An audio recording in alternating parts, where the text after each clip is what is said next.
for our next TED Live talk.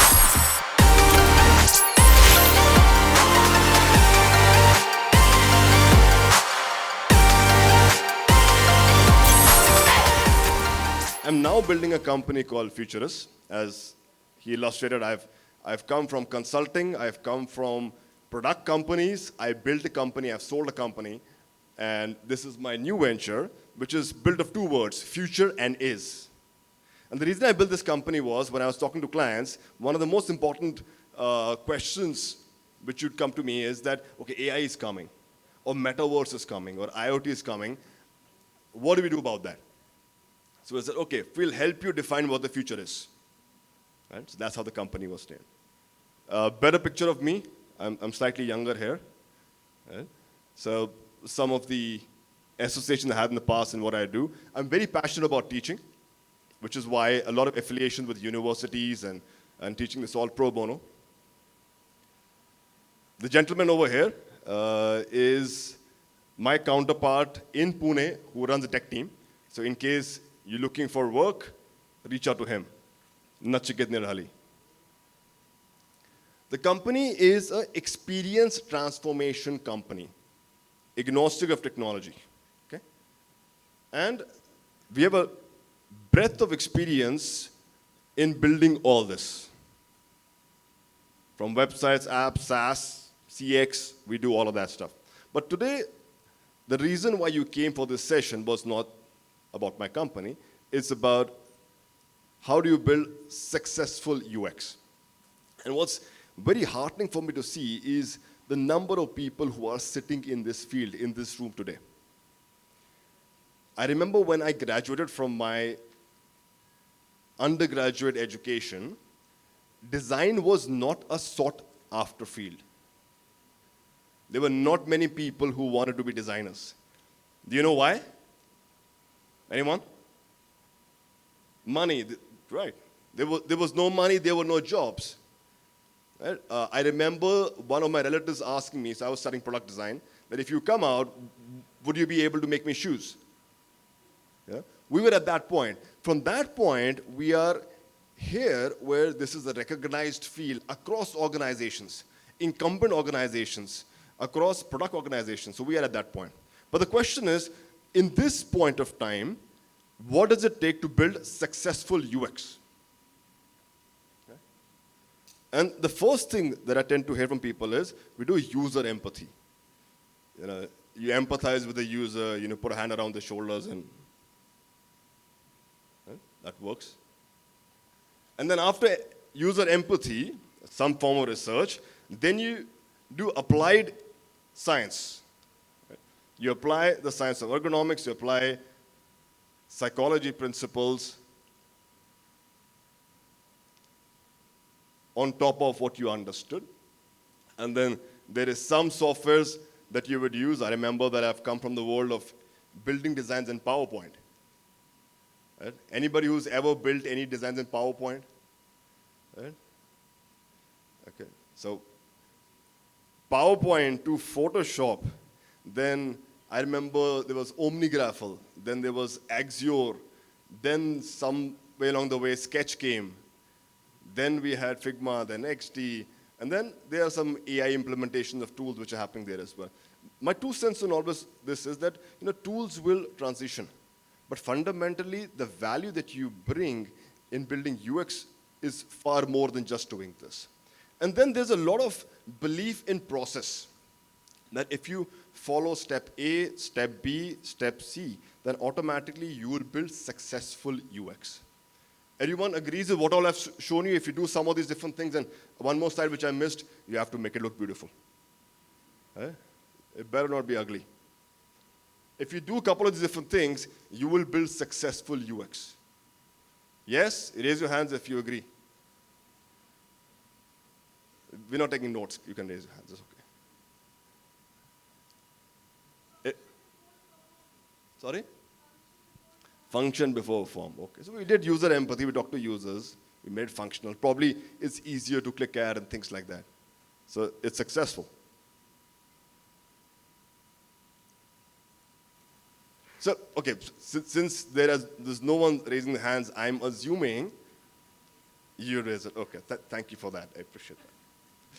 Since no one else is raising, I believe you have a contrarian view to this. That there's a better way of doing UX and there is probably a lot more to make it successful. If you believe in that, raise your hands. Is there a lot more to making UX successful? Okay. Okay.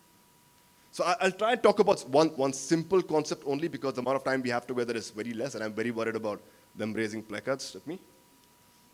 Okay. There are a lot of projects that we have done in the past and we have done all these things. We have done design thinking, we have conducted research, we have applied human-centered science, we have done our testing, and it has failed. And the outcome for that is lack of belief in the UX process. Executives say that design is not a thing. Designers only do Figma. Is that something you want to hear? And this has been across clients, different industries. Just by applying this, it failed. Can you guess why?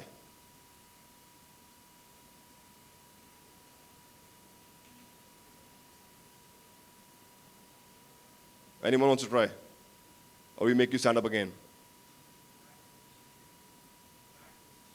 Positioning, there's something else for positioning. Anything else? Maybe product market fit. Right? So it's the minds. There's also the mindset around the way product is built. Okay. In UX work, mostly this is the belief that I hear from a lot of designers that I teach, that it's about reducing clicks. So there is no value in taking photographs of this. This is not rocket science. I would hope you would already know this. So reducing clicks, guys, the reduced number of clicks, is that going to guarantee success? Make it easy. Very often. Is always making something easier good UX. Think about it. Okay? Making users happy. I hope no one's aiming for that. Users can be happy for a lot of reasons, especially if you're giving them free money. Right? So our country is fantastic at giving free money for random things. So I used to work with a payment company, and it used to always boggle my mind that we are giving people money for them to make transactions. So it's interesting. Being user-friendly. You are not the user's friend. Don't do that. And better looking UI. All of these don't lead to good UX. You have to understand what is the nature of our work. Raise your right hand. Put it down. So I love it that you guys keep doing this. Why are you doing what I'm asking you to do? Why? Why are you raising your hands? Why are you standing up and doing all this? I hope so.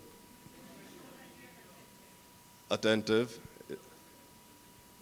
Yeah, okay. So I'm conducting the session. I'm the guy who came wearing all this over here. So you must be talking sense. You must be of value. So there is a power of influence that I get. I'm the guy with the mic. So all those things. What I'm doing with you is I'm creating behavior. Businesses are built on top of creating behavior. At the end, how nicely you have organized things through information architecture. Or how nice your screens look. Or you have reduced the number of clicks. They don't matter if you don't end up creating desired behaviors for the business that you work with. And it's kind of a combination of this. Around the value that the business has to offer, can you motivate people and then create the behavior? Can you do these three things?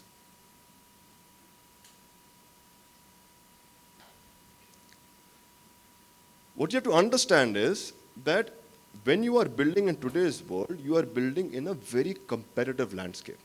How many of you guys have tried registering a company for yourself or have registered?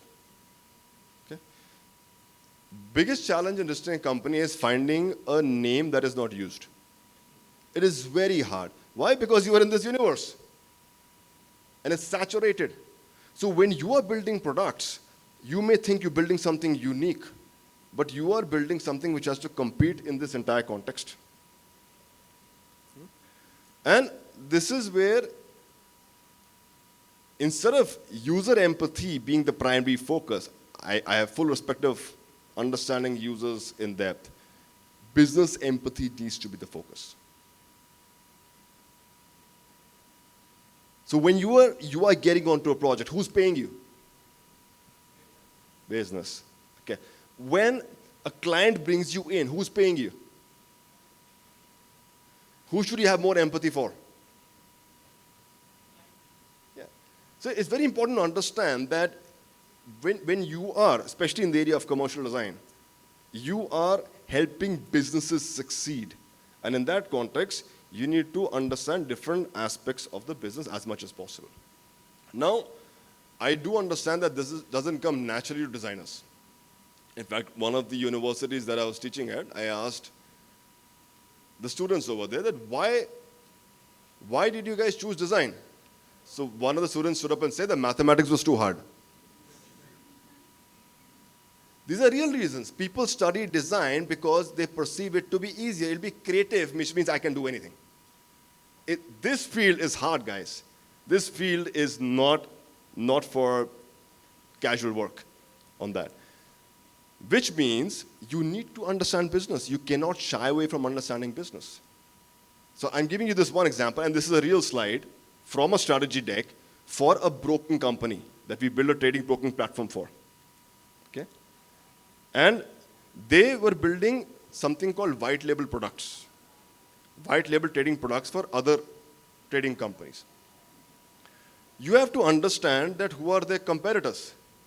Not only who are their competitors, how are their competitors moving in their entire context in their own strategy? What are they building? How what you will build will actually help these guys succeed in that context. This is actually how most design is done in companies where you're told to go and copy Swiggy. Or you go look at that feature in Facebook. But what's important to understand is every single business has a very unique context. And this entrepreneurs can understand because when you build a business, you build it your own way.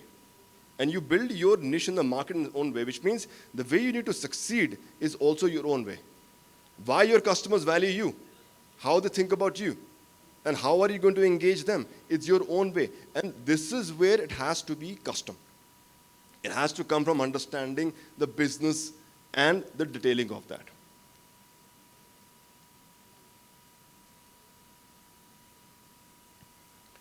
This is an example of a complete business understanding for a product that you might have used in the past.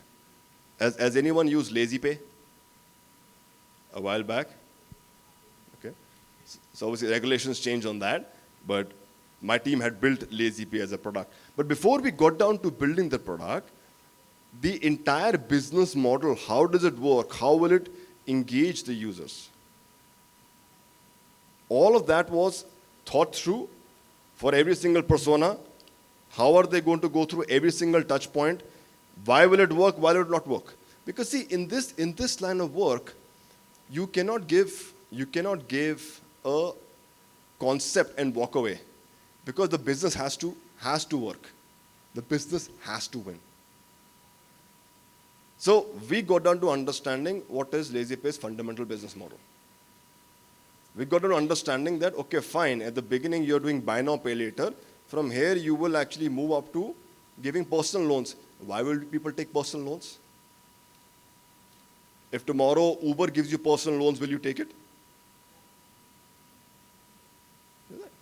But if you get the requirement from a product manager and says, you're working with Uber, make personal loans on the app, and you just make it, and then it doesn't work and say UX was bad.